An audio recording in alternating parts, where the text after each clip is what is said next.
नमस्कार दोस्तों, आप लोगों का स्वागत है हमारे यूट्यूब चैनल यूपीएससी स्टूडेंट में।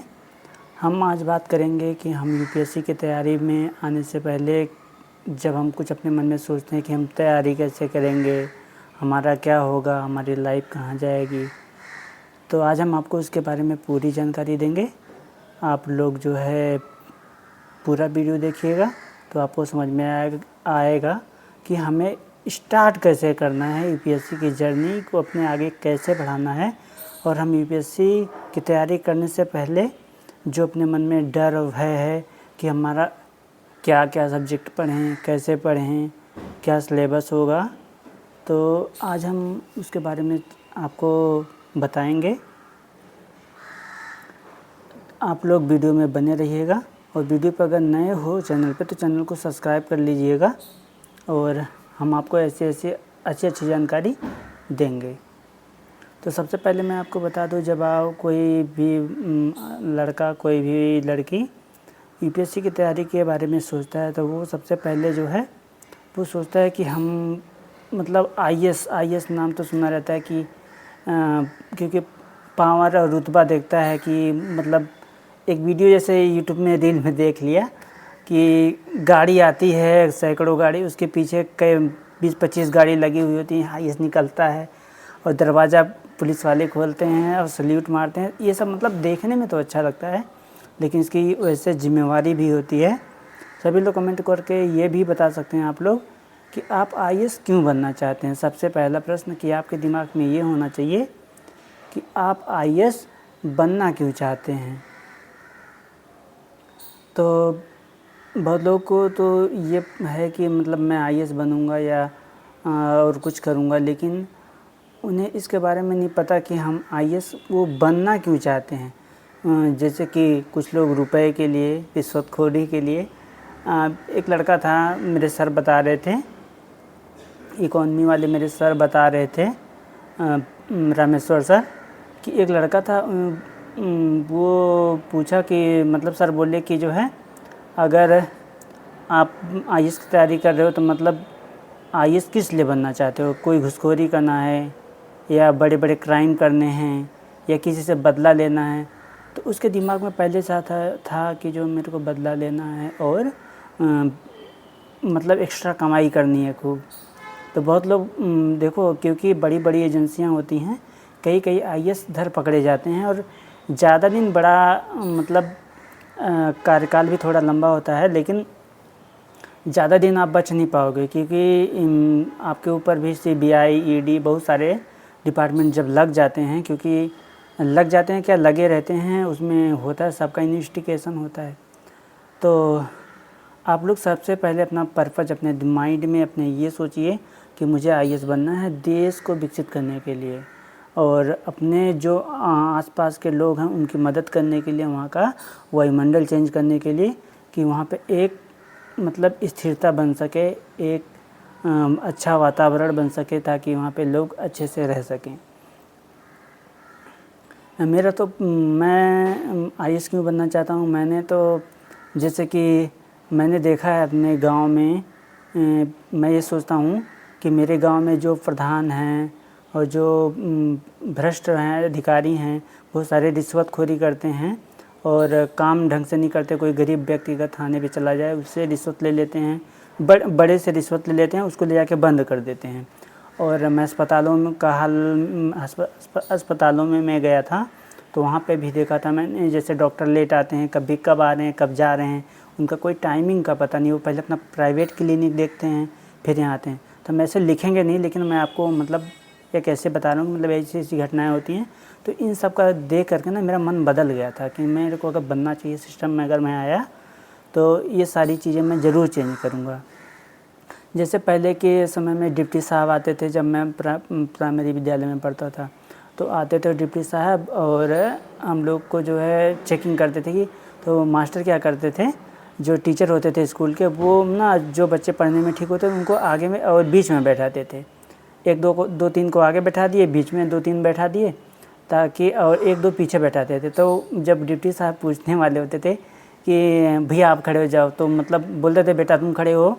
जब खड़े होते तो मतलब मास्टर अक्सर बोलते, चिंटू तू खड़ा हो जा, एक कलुआ तू खड़ा हो जा, और तब वो बोलता था, तब उससे क्वेश्चन पूछ लेते थे। और बहुत सारे बच्चे ऐसे ही तो पहले आते थे तो थोड़ा डर भी रहता था। लोग जो टीचर होते थे वो आलेख वगैरह वो सारी चीज़ें करवाते थे, और हम लोग वहाँ से टेबल और काउंटिंग जब करते थे तो पूरा हमारे गांव तक हमारे घर तक सुनाई देता था स्कूल से। प्रेयर जब सुबह करते थे तो वो भी घर तक सुनाई देता। आज के डेट में ये सब चीज़ें धीरे धीरे कम हो गई हैं। हालांकि आजकल जो फैशन हो गया है कि हमें मास्टर की नौकरी पा जाते हैं लोग, और अपना राजनीति में हस्तक्षेप करते हैं, इधर उधर जाते हैं, जैसे गांव का प्रधानी का चुनाव में कहीं कहीं, और इधर उधर कहीं मतलब, लेकिन पढ़ाने में उनका ध्यान कम होता है। इस वजह से आप देखेंगे प्राथमिक विद्यालय के जो बच्चे हैं वो कम होते जा रहे हैं।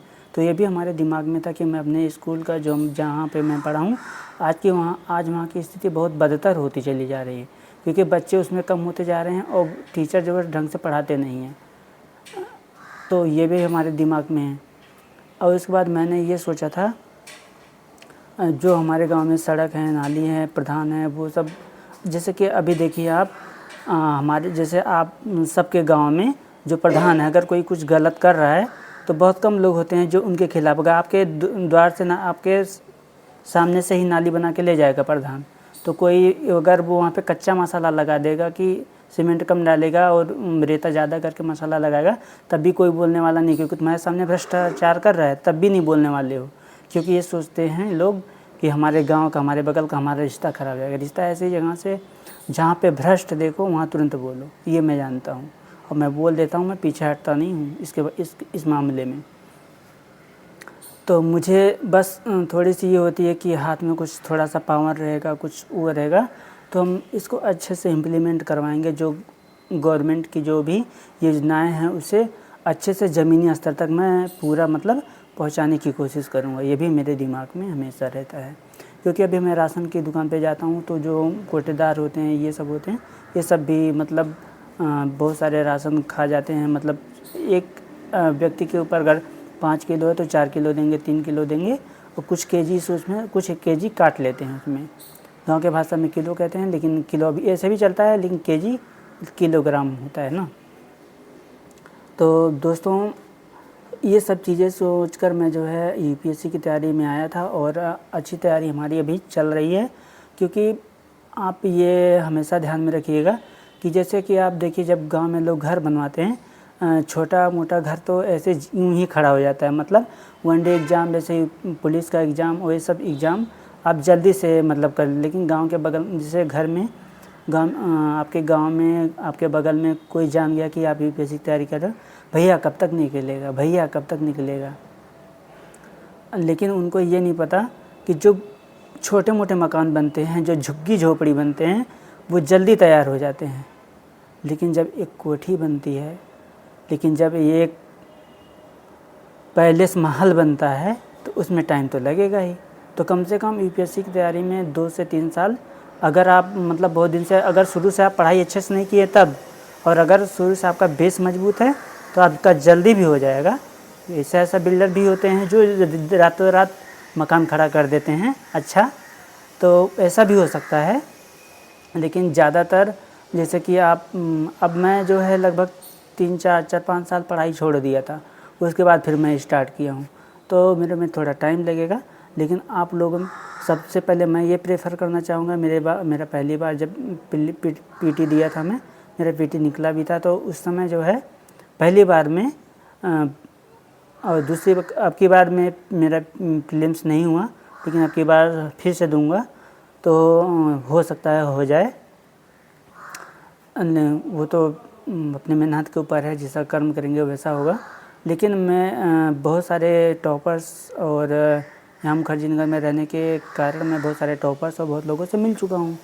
तो मेरे को बस यही बताते हैं लोग कि मतलब सबसे पहले आपको पढ़ना है एनसीईआरटी। इतनी डीपली पढ़ लो, इतना अच्छे से पढ़ लो, क्योंकि जो आंसर राइटिंग होता है उसके सारे क्वेश्चन जो एनसीईआरटी में, जैसे आप 6 से लेके 8 तक का जो एनसीईआरटी है उसका सारा क्वेश्चन आंसर यूँ कर दो कि जो बच्चे जो कक्षा 6 के बच्चे हों, 7 के बच्चे हों, कक्षा 8 के बच्चे हों, क्लास 6, 7, 8 के जो बच्चे हों उनको आप अच्छे से क्वेश्चन आंसर करवा सको, इतना तो आपको आना चाहिए, और आप अच्छे से खुद भी आंसर राइटिंग कर लो। उसके बाद खूब अच्छे से जो 11th और 12th की NCERT है उसका खूब अच्छे से मेंस की तैयारी करो, आप PT का अपना आप हो जाएगा, तो खूब अच्छे से करो। उसके बाद जो आप 8 साइज का जो 10th का मैथ है वो पहले से ही, जैसे आप जब अगर 12th में हैं तो मैं बता रहा हूँ, और अगर आप ग्रेजुएशन कर रहे हैं तो ग्रेजुएशन में कर रहे हैं तो आप जो है 12th का जो मैथ है और रीजनिंग अभी से करते रहिए, बाद में कम्प्रीहेंसन आप कर लेंगे। कम्प्रीहेंसन भी धीरे धीरे आपका कवर हो जाएगा। लेकिन आपको सबसे पहले NCERT में मस्ट है हिस्ट्री, पॉलिटी और इकोनॉमी। इकोनॉमी तो 9th से होता है, तो ज़्यादातर आप कहेंगे कि बहुत लोग कि मतलब बचपन से तो पढ़ते नहीं, तो इसे आप 9 से पढ़ सकते हैं और अच्छे से ट्रीट कर सकते हैं, तो आपका जो है फ़ायदा होगा। हिंदी मीडियम का इसलिए रिजल्ट भी बहुत कम देखने को मिलता है, क्योंकि जो बच्चे आते हैं वो पहले उनको इतना सब पता नहीं होता, और जो इंग्लिश मीडियम के बच्चे होते हैं वो जनरली पहले से ही वो इसके लिए मतलब जैसे अभी हम शुरू से पढ़ रहे हैं, जैसे मुझे लिखना है कि वह जाता है, अब हमारा वर्ड ज़्यादा हो गया, लेकिन अगर इंग्लिश में लिखेगा तो ही गोज, अभी ही गोज लिख दिया तो मतलब 2 शब्द में ख़त्म हो गया, तो इस वजह से हमारा वर्ड भी ज़्यादा हो जाता है लिखने के लिए। और तो मुझे भी ज़्यादा इंग्लिश नहीं आती, तो मैं भी अभी इंग्लिश सीख रहा हूँ, और बोलने चालने का मतलब और रहन सहन सब कुछ मतलब धीरे धीरे एक अधिकारी के तौर पे करना चाहिए, डेवलप करना चाहिए, और डेली एक्सरसाइज करना चाहिए। तो आप लोग जानते ही हैं, एक करत करत अभ्यास ते जड़मती हुए सुजान, रस्सी आवत जाते शिल्पे पलट निशान। मतलब आप धीरे धीरे अभ्यास कर, लेकिन कंटिन्यूअस आप डेली कंटिन्यू करते रहिए रोज़ डेली। से आप अगर 6 घंटे 6 घंटे पढ़ना तो रोज़ डेली 6 घंटे पढ़िए, धीरे धीरे सब हो जाएगा। क्योंकि आप देखे होंगे, जैसे अगर कोई व्यक्ति है कंटिन्यू अगर 6 घंटा रोज़, मतलब अगर आप चल रहे कहीं रास्ते, तो कहीं ना कहीं मंजिल पे पहुंच ही जाएंगे, थोड़ा सा लेट होगा भले, लेकिन आप मंजिल पे पहुंच जाएंगे। और अगले वीडियो में हम लेके आएंगे सिलेबस क्या है UPSC का, और आपको अभी मैं ये पॉइंट बता दिया हूँ कि आपको जो है सबसे पहले NCERT में हिस्ट्री, पॉलिटी, जियोग्राफी खूब अच्छे से, और 11th और 12th की जियोग्राफी तो एकदम मस्ट है, खूब अच्छे से जियोग्राफी पढ़ लो, ताकि इंडियन जियोग्राफी में यही सब आता है। और उसके बाद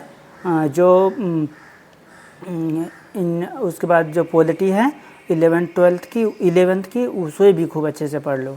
और उसके बाद GDP, GNP ये सब जो वगैरह है इसमें पहले ही पढ़ा देते हैं, क्या नाम है, आप 11th 12th की जो 9th की और 11th की आती है ना इकोनॉमी अच्छे से पढ़ लो, ये तो खूब अच्छे से पढ़ लो।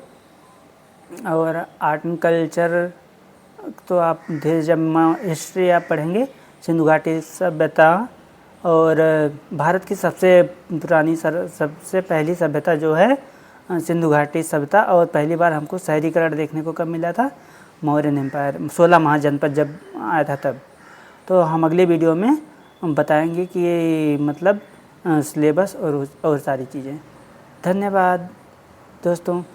कल दिवाली है, आप लोग आज जो है आप लोग शपथ लीजिए कि जो है अब की बार पूरा इस दिवाली हमको जॉब ले लेना है। धन्यवाद।